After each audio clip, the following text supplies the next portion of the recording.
Shriram fertilisers and chemicals की यह film उन उन्नतशील किसानों को समर्पित है जो कृषि की नई तकनीक अपनाकर विकास के सपने साकार करने के लिए प्रयत्नशील हैं। क्या बात है, पूरी हाट भी तू चुपचाप बैठा रहा और अब यहाँ भी गुमसुम बैठा है। बताने को है क्या पूरन, मेरा तो मन खेती से जैसे भर ही गया है। मैं कितनी भी मेहनत कर लूं, अच्छे से अच्छा बीज और खाद इस्तेमाल कर लूं, मगर नतीजा वही ढाक के तीन पार। खेती की पैदावार और आमदनी साल दर साल गिरती ही जा रही है। समझ में नहीं आ रहा यार, मैं क्या करूं।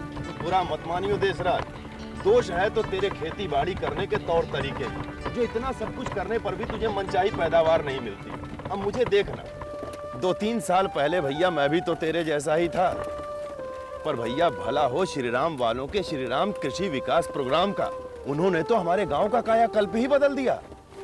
अब तूने ऐसे नए तकनीकी कार्यक्रमों में हिस्सा ही नहीं लिया है, तभी ऐसी बातें कर रहा है। रहने दे, मुझे समय मिलता है जो मैं वहां जाकर बैठूं। अब भैया विकास और खुशहाली के मंत्र के लिए तो बैठना ही होगा। सच कहूं देशराज, श्रीराम वाले नई से नई तकनीक हम तक पहुंचाकर हम किसानों को नया और खुशहाल जीवन प्रदान करने की कोशिश कर रहे हैं। अरे हमें तो इस मौके को वरदान समझना चाहिए, वरदान। मैंने सोचा था कि तुझसे अपना दुख कहूंगा तो तू दिलासा देगा मुझको, तू तो उल्टा ही मुझे पाठ पढ़ाने पर उतर आया। नहीं देशराज, बस एक बार मेरी बात मान ले और चल के डॉक्टर साहब से मिल ले। डॉक्टर साहब? हाँ, डॉक्टर साहब कहते हैं सभी उन्हें। वैसे नाम है श्रवण कुमार। श्री राम किसान गाइड, कृषि विज्ञान में ही शिक्षा पाई है उन्होंने।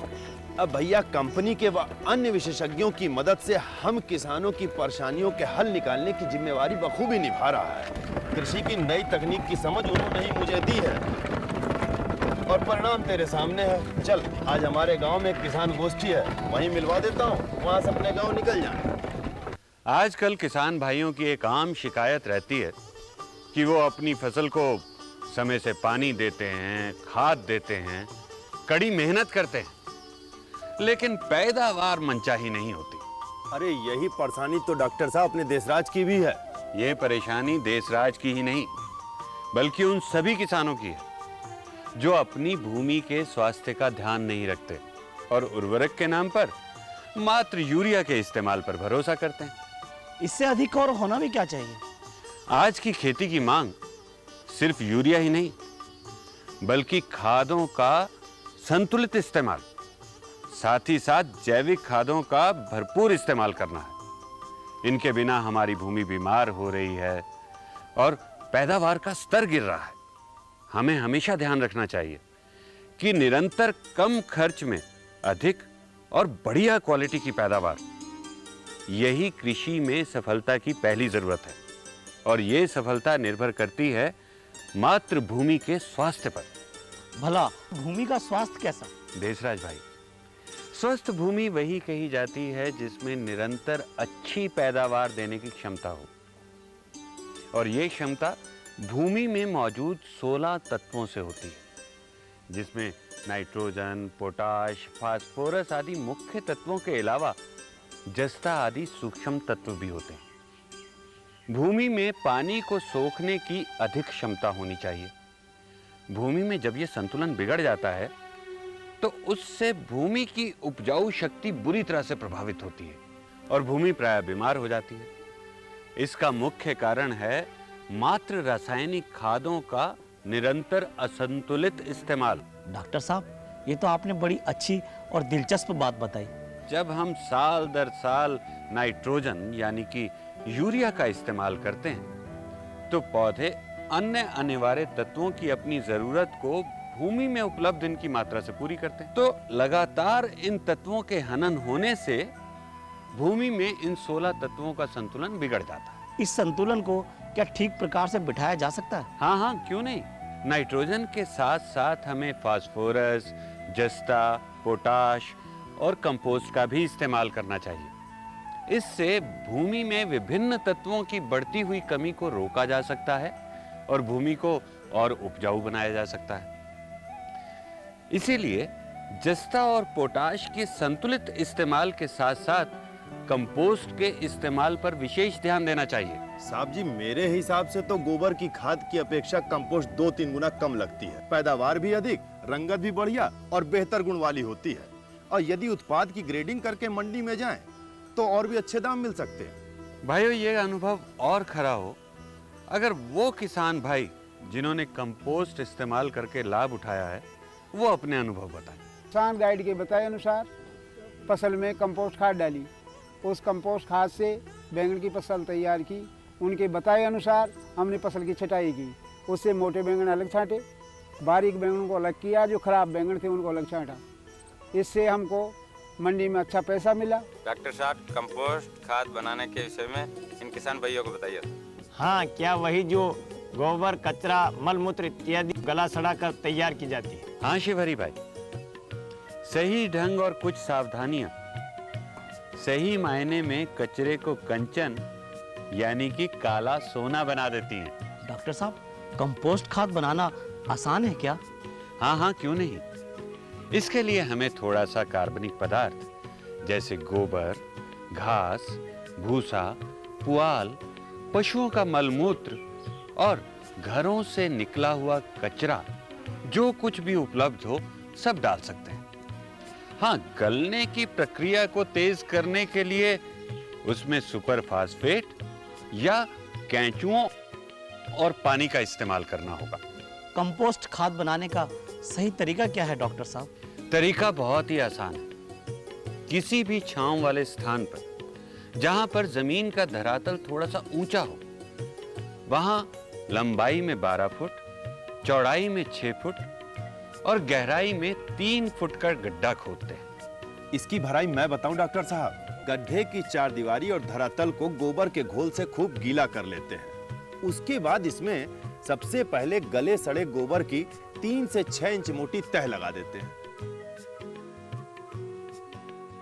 उसके बाद इसके ऊपर से कार्बनिक वनस्पति पदार्थ भरते हैं, जिसकी तह लगभग 6 इंच मोटी होनी चाहिए। और उसके बाद ऊपर से खूब अच्छी तरह पानी का छिड़काव कर देते हैं। और उसके बाद एक तह 10 से 20 किलोग्राम सुपर फास्फेट खाद बिखेर दें।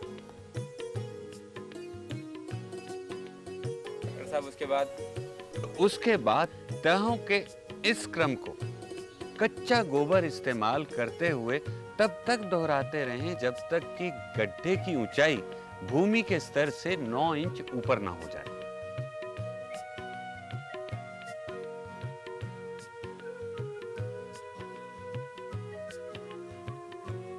इसके बाद मिट्टी की तह से गुंबद नुमा आकार देते हुए गड्ढे को बंद कर देते हैं, बस। डॉक्टर साहब, ये खाद कितने दिनों में बनकर तैयार होती है?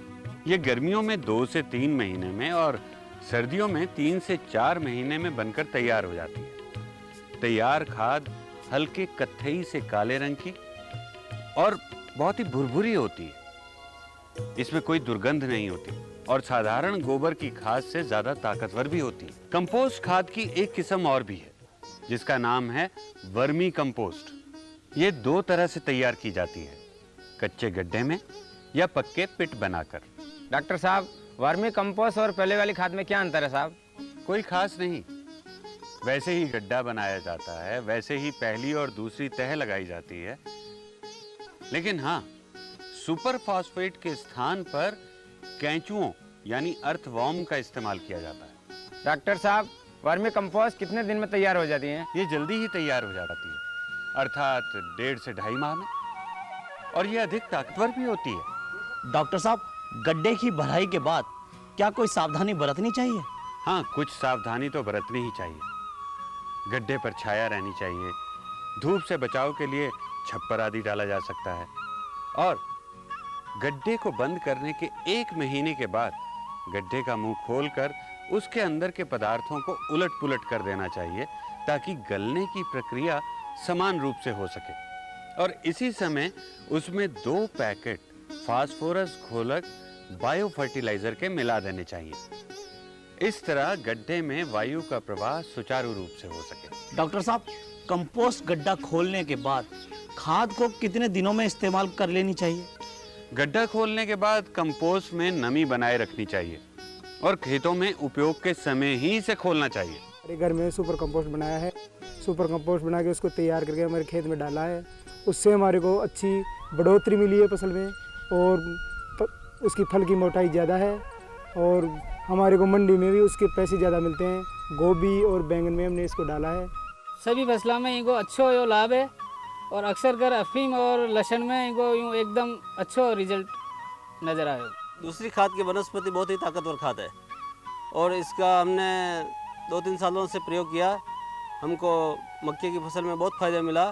फसल भी अच्छी पैदावार हुई, भुट्टे भी बढ़िया लगे भरपूर। अगर हमारे सभी किसान भाई कंपोस्ट का प्रयोग करें तो कम लागत में अधिक उन्नति और खुशहाली का मंत्र तो है ही, साथ ही इसे बनाने में जो गोबर, मलमूत्र, कचरा आदि लगता है उससे वातावरण भी स्वच्छ रहता है। वास्तव में पर्यावरण का रखरखाव भी रखती है कंपोस्ट खाद। इस तरह आम के आम गुठलियों के दाम वाली कहावत को चरितार्थ करता है। डॉक्टर साहब, मेरी एक और परेशानी है। हाँ बोलो देसराज, क्या परेशानी है? डॉक्टर साहब, मेरे पास कुछ धान के खेत हैं जिनमें मुझे गेहूं की फसल लेनी है। चाहकर भी मैं अच्छी फसल नहीं ले पाता क्योंकि बुआई में अक्सर देरी हो जाती है। क्या इस समस्या से पार पाया जा सकता है? हाँ, जीरो टीलेज नामक तकनीक के जरिए हम नम खेत में बिना खेत को तैयार किए गेहूं के बीज की बुआई कर सकते हैं। उचित समय पर बुआई हो जाने के कारण बीज का जमाव बढ़िया होता है और अधिक पैदावार होती है। पहली सिंचाई के बाद फसल पीली नहीं पड़ती और इस विधि का प्रयोग करने से गेहूं की खेती अधिक हरी भरी और स्वस्थ होती है। सिंचाई के पानी में 25 से 30% की बचत संभव है और धान के खड़े फानों के गलने पर भूमि की उपजाऊ शक्ति बढ़ जाती है। डॉक्टर साहब, जीरो टीलेज विधि में क्या कुछ सावधानी बरतनी होती है? हाँ, क्यों नहीं देसराज, लाभ तो तभी मिलते हैं जब सावधानियां बरती जाती हैं। साधारण वत्तर की जगह अधिक वत्तर में बुआई करनी चाहिए और बुआई से पहले प्रति एकड़ गेहूं के बीज का उपचार 100 मिलीलीटर क्लोरपाइरीफॉस और या फिर एंडोसल्फान से करना चाहिए। बुआई 2.5 से 3 इंच गहरी करनी चाहिए और आवश्यकता अनुसार पानी 3 से 5 दिन अगेता लगाना चाहिए। इस तरह जीरो टीलेज के अपनाने से समय, डीजल और पानी की बचत होती है। इसमें दाना दाना उगता है और खाद वगैरह भी बिल्कुल साथ गिरती है। किसी किस्म की दिक्कत नहीं है। खरपतवार भी इन खेतों में बहुत कम होते हैं और हमें डीजल की बचत है जो 1000 रुपये और 1500 रुपये के लगभग हमें बचत होती है और इसमें झाड़ भी क्विंटल 2 क्विंटल प्रति एकड़ के हिसाब से हमें अच्छा मिल रहा है। इसके परिणाम बहुत ही अच्छे हैं। मान गए डॉक्टर साहब, अब तो मैं इन सुझावों को अपनाकर अपनी जिंदगी सुधारने की कोशिश करूंगा। शाबाश देसराज। श्रीराम कंपनी का ये श्रीराम कृषि विकास प्रोग्राम आप किसान भाइयों के हित और उत्थान के लिए ही है और आप सब लोगों को उन्नत खेती के लिए इन प्रोग्रामों का पूरा लाभ उठाना चाहिए। अरे क्यों भाई देसराज, अब तो मन उदास ना है ना? अरे अब काहे का मन उदास और कैसा दुख, मेरी तो जैसे आंखें ही खुल गई हैं। अब तो भैया कम खर्च में अधिक फसल की बात करें। कृषि की नई तकनीक अपना कर उन्नत संसार रचें। गुणवत्ता में खरी अधिक पैदावार की धूम मचे। वातावरण हो स्वच्छ, स्वस्थ भूमि की बात करें। अरे ये हो संभव जब संतुलित खादों संग कंपोस्ट सब अपनाए। कंपोस्ट सब अपनाए। झोली भर पैसों की गठरी हर किसान घर ले जाए। डीजल, बीज, समय और पानी की बचत कर पाए। जीरो टिलेज वो खेती की नवीन तकनीक अपनाए। अब तो भैया कम खर्च में अधिक फसल की बात करें। कृषि की नई तकनीक अपना कर उन्नत संसार रचें।